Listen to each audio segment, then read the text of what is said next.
agama itu tidak merendahkan perempuan. Justru di dalam agama perempuan sangat disanjung gitu.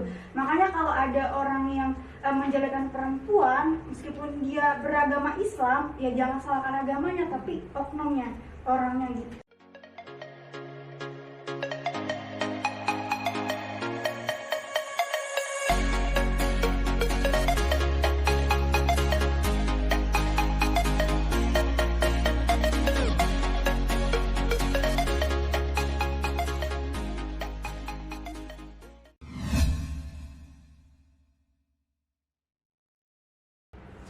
Assalamualaikum warahmatullahi wabarakatuh. Hidup mahasiswa, hidup mahasiswa, hidup mahasiswa. Salam pergerakan.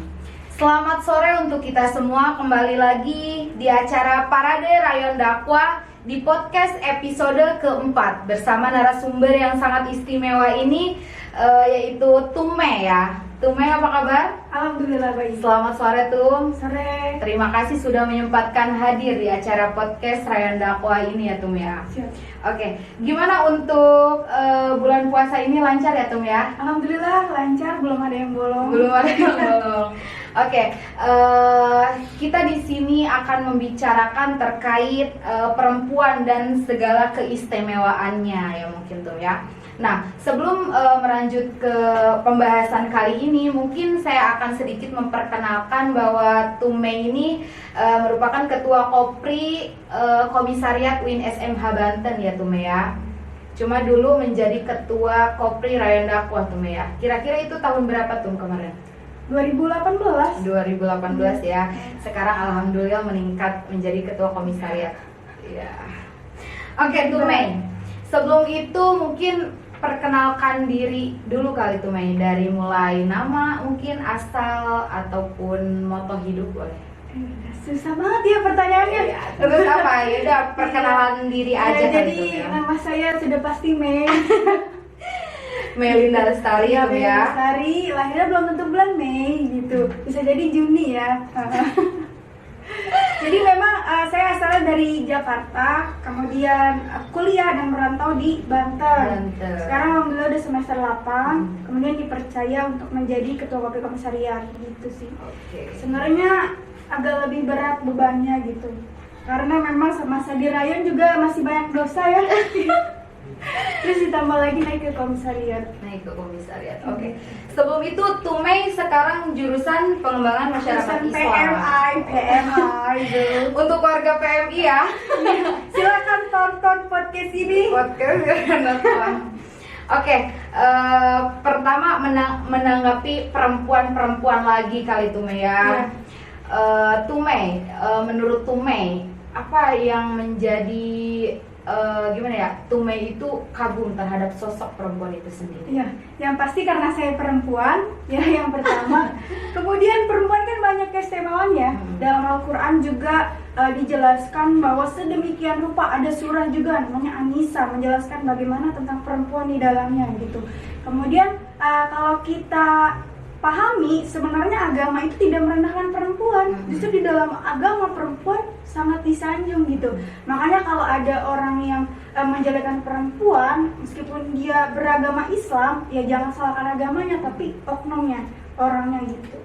Jadi kalau berbicara perempuan tuh kompleks ya, dari mulai A sampai Z ya, bahkan kalau ada selain huruf Z itu pasti bisa dibahas lagi. Gitu. Jadi pembahasan perempuan tuh sangat gimana ya, istimewa gitu. Berarti melebar juga tuh ya, melalui perempuan itu ya tuh ya. Oke. Terus peran perempuan ya tuh ya di zaman sekarang ini ataupun di milenial ini gitu tuh, kayak kaum perempuan sekarang menjadi tindakan sensitif ibaratnya tuh ya, menjadi problem gitu tuh ya terkait seks itu gimana tuh tanggapan tuh? Peran perempuan ya? Iya. Peran perempuan yang pertama, perempuan itu berperan sangat penting di dalam kehidupan karena perempuan itu melahirkan generasi bangsa. Nah gitu. Jadi kamu nih dilahirkan dari rahim perempuan gitu. Jadi memang perannya sangat penting dari mulai yang pertama. Kemudian yang kedua, setelah melahirkan, perempuan itu berperan mencerdaskan anak bangsa gitu. Jadi dia nggak sembarangan nih ya. Mungkin ada lah di luar sana beberapa perempuan yang hanya demam membuat dan melahirkan kemudian tidak bertanggung jawab ya. Tapi kembali lagi, perempuan itu perannya sangat kompleks. Kemudian ketika sudah mendidik dan mencerdaskan, kemudian harus membesarkan, kemudian dan bertanggung jawab.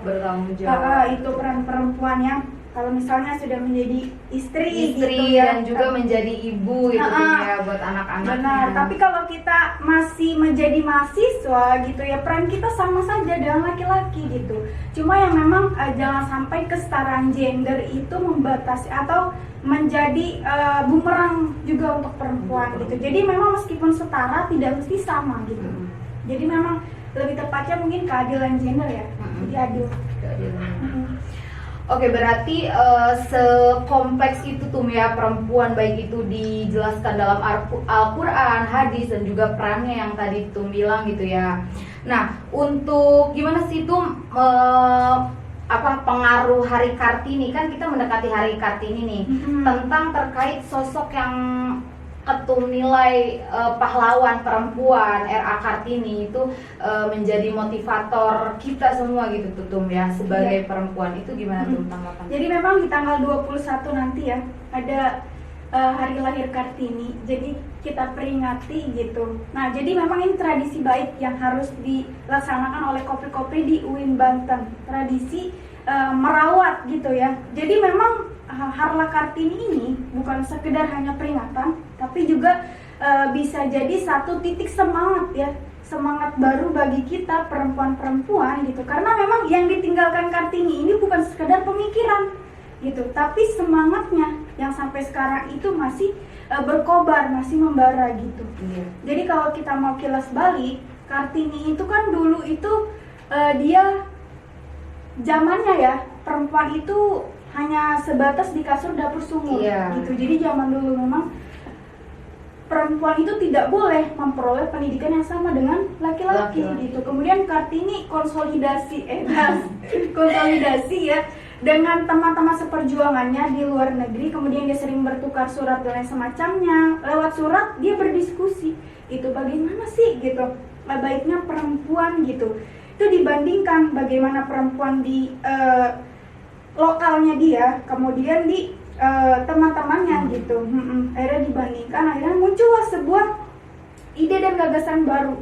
Kalau seandainya perempuan bisa juga memperoleh hak yang sama gitu, kenapa enggak gitu? Jadi memang kalau waktu Kartini itu kesetaraan itu hanya sebatas memperoleh pendidikan gitu. Itu yang diperjuangkan R.A. Kartini pada waktu itu gitu. Kemudian meningkat ke sekarang. Sekarang itu bukan hanya sebatas memperjuangkan kesetaraan dalam bidang pendidikan gitu, tapi dalam bidang sosial, kemudian budaya, politik gitu. Perempuan juga bisa memperoleh hak yang sama gitu, sama halnya dengan laki-laki gitu. Karena berbicara tentang manusia, perempuan juga manusia, laki-laki juga manusia. Jadi kita semua punya hak yang sama gitu kan. Di dalam agama juga yang membedakan laki-laki dan manusia itu laki-laki dan manusia lagi. Laki-laki dan perempuan itu hanya ketakwaannya gitu. Jadi selagi perempuan mampu dan bisa dan tidak keluar dari kodratnya sebagai perempuan ya, di garis bawah ya, kenapa enggak gitu. Apa-apa. Oke, terus tuh ada nggak kata-kata ataupun pelajaran yang bisa diambil dari R.A. Kartini ini yang memotivasi ketume gitu ya untuk mengobarkan semangat juang terutama kepada kaum Hawa ya Tum ya, karena kaum Hawa tuh identik dengan kata baper guys, jadi dikit-dikit baper gitu. Itu gimana Tum? Ya. Bapernya jangan yang bawa perasaan ya, bawa perubahan gitu ya. Iya. Jadi banyak gak sih ya? Pasti banyak lah. Kita jangan mungkin ini lagi membahas R.A. Kartini ya. Jadi mungkin memang banyak hal yang bisa kita ambil dari R.A. Kartini, dari mulai semangat juangnya, kemudian pola pikirnya gitu. Coba dibayangin, nggak semua orang loh bisa mendobrak satu hal yang sudah menjadi tradisi. Pada saat itu kan memang tradisi ya, udah jadi kebiasaan, udah jadi budaya bahwa perempuan itu hanya sebatas kasur dapur sumur. Kemudian didobraklah oleh R.A. Kartini gitu. Kemudian kita bisa baca bukunya ya. Bukunya tahu kan? Iya, Hadis Kilat terbitlah terang. Di situ ada cerita kilas baik dan semacamnya. Nah, itu didobrak oleh gagasan baru R.A. Kartini gitu. Sehingga akhirnya pada saat itu perempuan yang memang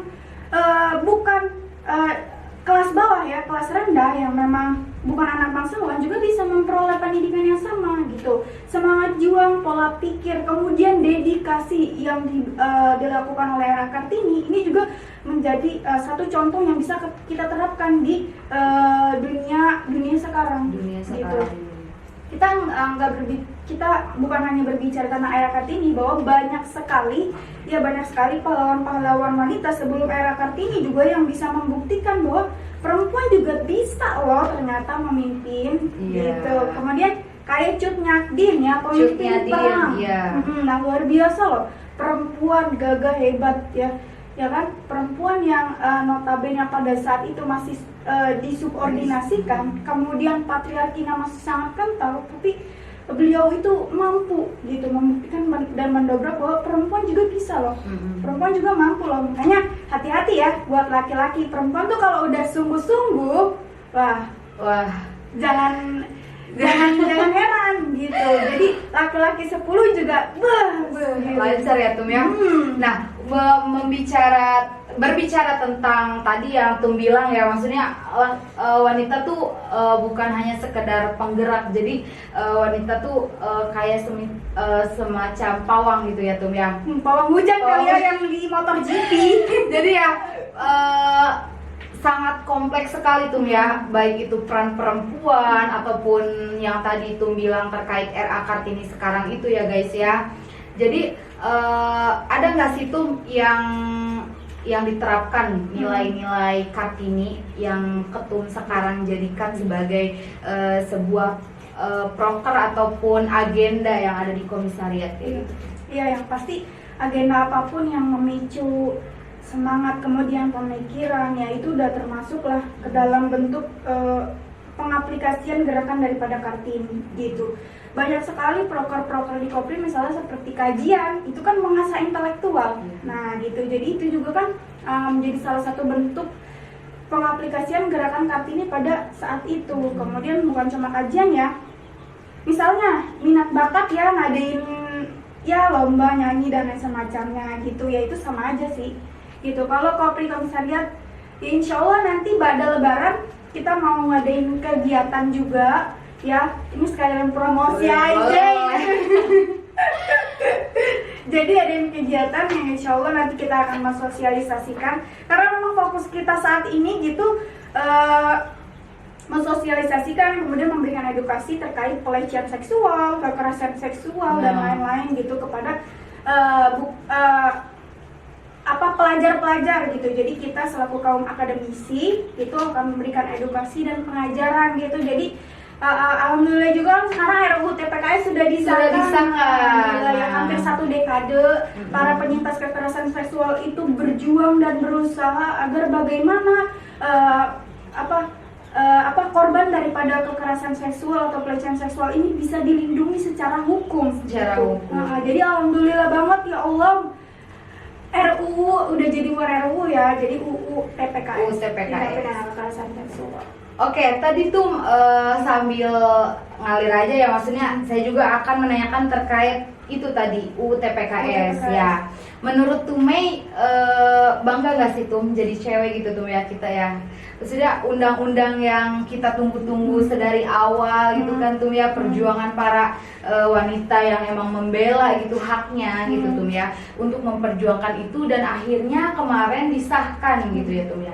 Gimana Tum tanggapan Ketum terkait pengesahan UU TPKS ini? Iya tadi yang pasti ya, bangga dan senang gitu, karena perjuangan kita itu ternyata sudah terbayarkan kayak gitu. Jadi perempuan itu sudah punya payung hukum yang jelas gitu, meskipun memang dalam pengesahan itu terdapat setelah disahkan itu masih terdapat problematika ya, dari mulai UU yang dianggap masih melegalkan zina dan lain semacamnya gitu. Jadi memang ini harus diperbaiki dan dikaji lebih lanjut lagi gitu. Tapi memang terkait pengesahannya ya sudah luar biasa gitu. Makanya saya benar-benar mengapresiasi semua gerakan perempuan di seluruh Indonesia ya. Bukan hanya gerakan perempuan ya, yang terdiri dari gabungan perempuan dan laki-laki gitu. Karena memang kalau berbicara tentang kekerasan seksual, pelecehan seksual itu bukan berbicara tentang perempuan saja, bukan. Tapi laki-laki juga ikut terlibat di dalamnya. Karena yang dilecehkan itu bukan cuma perempuan, Tapi laki-laki juga kayak misalnya kasus KPAI. Iya.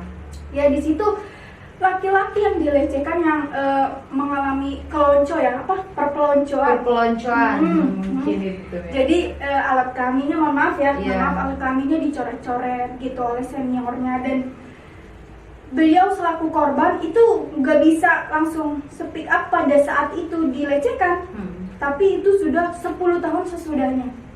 Beliau ini atau si korban ini baru berani untuk berbicara gitu. Ini kan menjadi satu kajian khusus dan juga satu sentilan khusus, bukan sentilan lagi ya, tapi udah tabokan tabokan buat kita bersama bahwa pelecehan seksual ini semakin hari semakin meresahkan gitu. Makanya dengan disahkannya UU TPKS, semoga ini menjadi salah satu gerbang penutup daripada tindak-tindak kekerasan. Oke, Tume ini sangat luar biasa Tume ya pada hari ini, dan saya pun sangat mengagumi beliau, bahkan menggaung-gaungkan bahwa kaum wanita itu sekarang jangan mau ditindas gitu Tume ya. Kita harus melawan gitu, apalagi terkait dengan seks gitu Tume ya. Jadi wanita tuh jangan mau aja gitu Tum ya, kayak ini mau itu gimana sih tuh, kayak kan cewek mau aja kali Tum ya. Sekarang yuk diajak abang misalkan makan nasi goreng gitu kan ya. Kalau nasi goreng saya juga mau. Ya Tum ya. Satu nasi goreng mah ya ngenyangin perut ini. Tapi maksudnya Tum, gimana sih Tum harapan Ketum ya mengenai yang sudah disahkannya RUU TPKS itu, harapan ke depannya setelah RUU TPKS ini disahkan? Iya benar, jadi besar memang harapan saya, kemudian kita semua kopi-kopi terhadap pengesahan RUU TPKS.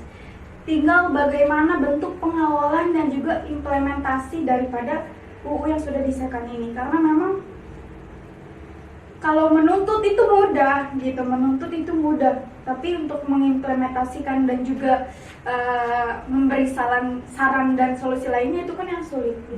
Jadi memang saya rasa untuk menghentikan 100% kekerasan seksual atau pelecehan itu sulit. Itu sulit. Tapi untuk membatasi dan mencegah ini sudah paten lah ya. Kalau obat ini udah puyernya udah dosis tinggi ya, bener ya kalau wanita.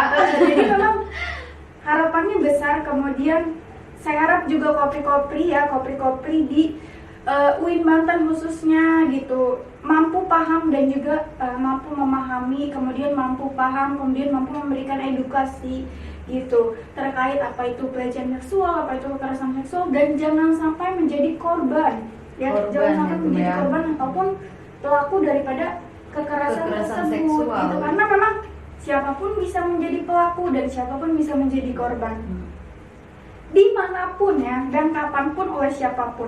Bahkan kekerasan seksual itu sering terjadi oleh orang terdekat kita gitu. Makanya pelakunya terdekat gitu tuh ya, teman gitu tuh ya. Bener banget. Jadi kalau misalnya kamu pacaran ya, nah iya, awalnya aku mau gitu. Keren sekali ya Bunda Kopri ini, suaranya emang jelek sekali ya.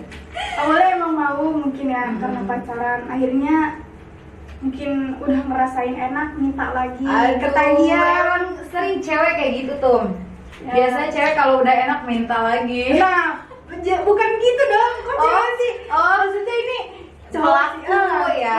Misalnya ketika dia pacaran cowok cewek nih ya, awalnya kan misalnya oke lah, taruh kekerasan seksual itu terjadi ketika dia pacaran, nanti dia melakukan hubungan selayaknya orang pacaran ya, misalnya berpegangan tangan, cipika-cipik gitu. Nah makanya kan jangan pacaran di gelap-gelapan ya, iya, atau jangan pacaran berdua karena itu mengundang loh. Nah, benar. ketika kamu sudah melakukan hal yang tidak senonoh gitu ya, sudah melakukan hal tidak senonoh, ketika pun lusa atau kapan lagi pacar kamu ngajak lagi nih, kamu ngelakuin itu dan kamu nggak mau, gitu kan, itu terjadi kekerasan tuh, maksa kan akhirnya. Nah itu kekerasan seksual. Posisinya kamu pacaran gitu, ya kan, tapi kamu nggak suka gitu, dia tuh maksa-maksa kamu. Nah kamu harus tetap berani berbicara, kamu speak up gitu. Jadi jangan sampai itu menjadi salah satu penghalang kamu gitu ya, karena ya gue pacaran gimana dong, gue juga ya awalnya gue mau, tapi lama-lama gue nggak mau juga gitu. Nah itu kan jadi permasalahan pelik juga. Nah itu juga diatur loh di UU TPKS gitu. Jadi ada UU-nya gitu yang memang atur ketika dia pacaran kemudian bentuk pelanggarannya itu seperti apa gitu, hukumannya tuh bagaimana gitu, itu diatur. Jadi memang sekali lagi saya kasih edukasi ya, tubuh kamu itu milik kamu gitu. Kalau kamu nggak suka dicubit, bilang kamu nggak suka dicubit gitu. Kalau kamu nggak suka dicolek, bilang kamu nggak suka dicolek. Jadi jangan kamu diam-diam menikmati gitu ya. Soalnya kamu diam gitu, atau dicubit kamu diam, padahal kamu nggak suka. Gitu. Jadi harus mulai berani berbicara, bilang bahwa gue nggak suka gitu. Jadi jangan mikir ketidaksukaan kamu itu kelebayang diri kamu sendiri dalam menyikapi kamu gitu, menyikapi diri kamu, nggak gitu. Jadi mulai berbicara lah, mulai bisa berani speak up. Oke teman-teman, perbincangan pada sore hari ini keren sekali ya Bun ya, dan sangat menyenangkan sekali Bun ketika kita berbicara terkait perempuan gitu Tum ya. Karena apa? Karena saya juga perempuan. Siapa bilang kamu lagi? Ya, dan juga Tume juga perempuan, jadi enak gitu terkait ngobrol ataupun sharing gitu Tum ya. Nah, Ketum, aku mau nanya nih ya. Kenapa sih di sosial media gitu tuh ataupun di seputar buku-buku ataupun koran majalah segala macam banyak kata yang ada satu kata yang aku tahu, aku bersama korban. Itu maksudnya apa tuh? Oke, benar. Aku bersama korban atau kami bersama korban itu tuh ya. Nah itu banyak digencarkan oleh para influencer. Bukan kemungkinan tuh ya saat sekarang ini kayak gitu. Kayak hashtag gitu tuh ya. Aku bersama korban. Korban apa dulu nih? Kalau korban kebaperan si dia mah ya gimana ya? Jangan mau ya tuh ya. Korban apa dulu nih? Korban kekerasan seksual kayak gitu. Iya, jadi memang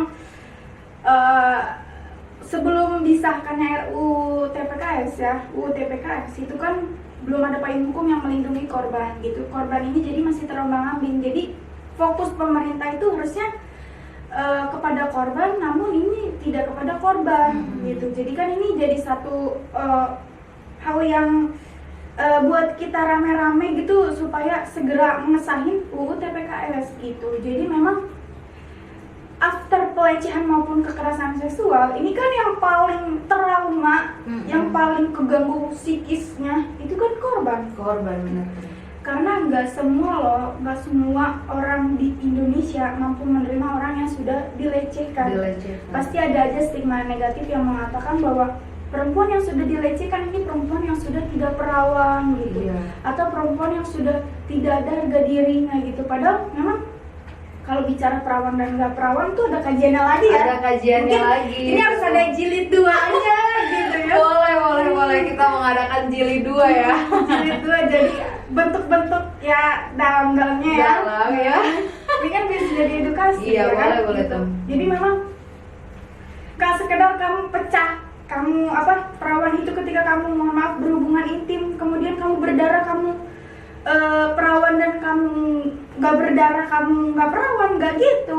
Gitu. Jadi memang banyak lagi sebab-sebabnya, hal-halnya dan lain semacamnya gitu. Jadi kami bersama korban itu ya kami tuh melindungi korban gitu. Jadi ketika kamu yang melakukan ini, misalnya nauzubillah ya, atau misalnya kamu ternyata memang sudah dilecehkan secara seksual gitu, atau sudah pernah mengalami kekerasan seksual, aku beritahu kepada kamu tetap istimewa, kamu tetap luar biasa gitu. Jangan pernah berpikir bahwa kamu tuh lebih rendah daripada perempuan, atau ketika kamu laki-laki yang dilecehkan, kamu lebih rendah daripada laki-laki lainnya gitu. Kamu tetap manusia, kamu punya hak yang sama gitu. Ketika kamu berani dan kamu mau memutus rantai daripada kekerasan dan pelecehan tersebut, kamu harus menceritakan gitu, dan juga kamu harus memberikan edukasi kepada orang di luar sana sehingga jangan sampai mereka mengalami apa yang kamu rasakan gitu.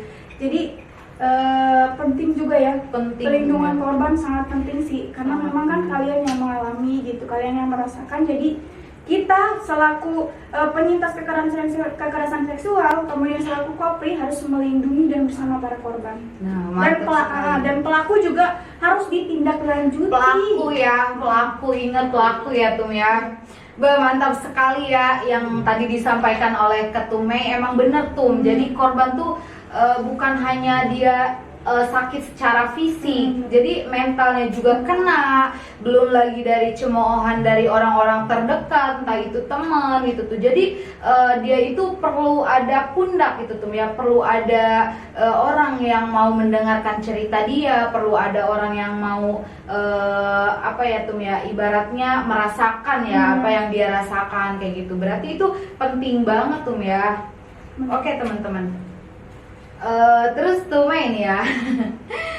Terus Tum, ada nggak sih Tum kata-kata yang memotivasi nih buat para korban gitu Tum ya, untuk jangan takut untuk speak up gitu, jangan takut untuk bercerita ke orang. Kan ada beberapa orang yang kayak emang gua takut nih gitu, gua takut dipublis, ataupun gua takut nih kalau ini tuh aib gua gitu. Itu gimana Tum cara maksudnya mengedukasi ataupun menurut Tum Mei untuk lebih korban itu harus punya saya gitu. Ya kembali lagi ke yang tadi ya, yang sudah saya beritahu bahwa nggak mudah banget buat orang yang sudah dilecehkan secara seksual itu untuk berani berbicara. Kayak yang kasus KPAI aja kan dia butuh 10 tahun gitu. Jadi memang sangat diwajarkan sih. Tapi memang sekali lagi apabila kamu sudah dilecehkan, kemudian mengalami kekerasan seksual dan yang semacamnya gitu, demi memutus rantai-rantai itu kamu harus berani berbicara gitu. Minimal kalau seandainya kamu memang tidak berani untuk berbicara di depan banyak, jangan di depan banyak orang deh ya, atau di misalnya lembaga khusus yang menangani itu, kamu bisa berbicara dengan sahabat dekat kamu gitu, atau teman terdekat kamu yang bisa menjaga rahasia kamu gitu. Minimal kamu berbicara gitu, karena memang ada sebagian orang yang dia hanya butuh didengarkan gitu. Dia ingin didengarkan apa yang dia rasakan gitu, apa yang dia keluh kesahkan, yang kemudian didengarkan dan udah ngerasa ya plong aja gitu, lega gitu. Jadi ada orang yang nggak butuh saran, nggak butuh masukan, jadi dia cuma butuh didengarkan gitu. Jadi cuma butuh pendengar ya. Gitu. Jadi seringkali orang-orang yang mengalami kekerasan seksual itu hanya butuh didengarkan, kemudian apa yang dia rasakan ini terkadang nggak mau lagi gitu ditindaklanjuti dan semacamnya. Dan juga ada ya yang mau memang ditindaklanjuti, meskipun memang lebih baiknya ditindaklanjuti karena kan memang itu yang benar-benar memutus gitu. Jadi memang perlu diketahui lagi kalau pelaku kekerasan atau kejahatan seksual itu dia tuh nggak cukup satu kali doang gitu. Jadi meskipun dia udah tobat ya, nggak menutup kemungkinan di lain kesempatan dia melakukan hal yang sama lagi. Masih sama gitu ya. Sama lagi gitu. Jadi ini kan memang perlu gimana ya, perlu kerjasama yang baik dari kita bersama gitu. Iya betul sekali. Kayak gitu sih. Oke, karena mungkin nanti kita lanjut part 2-nya guys ya. jangan ini nanti nggak ada part 2 ya. Oke Tum, satu kali lagi. Berikan satu kata untuk memotivasi para perempuan ataupun khususnya kopri-kopri yang ada di UIN SMH Banten untuk tetap bersemangat, untuk tetap lebih memperbanyak kualitas diri, khususnya pengetahuan terkait RUU TPKS ataupun sex education itu gimana tuh? Oke, kalau satu kata mah cuma satu kalimat ya. Dan kalau banyak gimana dong? Boleh tuh, banyak juga. Yang konsisten nih moderatornya. Aduh. Iya, jadi sekali lagi saya beri apresiasi, kemudian saya acungi jempol untuk seluruh kopri di jajaran di bawah naungan Kopri Komisariat UIN gitu. Kalian luar biasa, kalian hebat gitu. Apapun yang menurut kalian baik selama itu tidak keluar dari kodrat kalian sebagai perempuan, maka jalani gitu dan lanjutkan gitu. Karena meskipun kamu perempuan gitu, tidak menutup kemungkinan kamu akan lebih hebat dan kamu akan lebih mampu lagi di kemudian harinya gitu. Jadi jangan pesimis dan jangan membatasi diri bahwa kamu perempuan, kamu tidak bisa mengeksplor diri lebih baik lagi, jangan gitu. Jadi meskipun kamu perempuan itu istimewa loh, istimewa sekali, saking istimewanya kamu jadikan keistimewaan itu sebagai branding diri kamu bahwa saya perempuan, saya hebat, saya tangguh, saya mampu, dan saya bisa gitu. Jadi seluruh kopri di UIN Banten harus bisa dan harus mampu mengimplementasikan dirinya menjadi sosok Era Kartini yang luar biasa lagi. Mantul, yang sangat luar biasa ya Tum ya. Ini keren banget ya Ketua Kopri Komisariat UIN SMA Banten yang sangat menggembor-gemborkan semangat perempuan kepada wanita-wanita, khususnya kopri-kopri yang ada di UIN SMH Banten ini. Terima kasih banyak Tum ya yang sudah menyempatkan hadir di acara podcast yang diselenggarakan oleh Rayon Dakwah ini. Semoga lain kesempatan kita bisa berbincang-bincang lebih dan juga berbincang-bincang terkait tentang perempuan gitu Tum ya. Dan terima kasih juga kepada Tumme yang sudah memberikan naungan ataupun kata-kata yang menjadi motivasi saya hingga saat ini, bahwa beliau berkata, kalian adalah perempuan, kalian adalah suatu keistimewaan yang Allah berikan, kalian mempunyai suatu keistimewaan yang mesti kalian jaga dan terus bersemangat kopri-kopri, dan juga tetap tumbuhkan rasa semangat dan empati. Terima kasih banyak Tumme. Saya Rohilatul Ulya. Saya Melinda Lestari. Kami pamit undur diri. Wassalamualaikum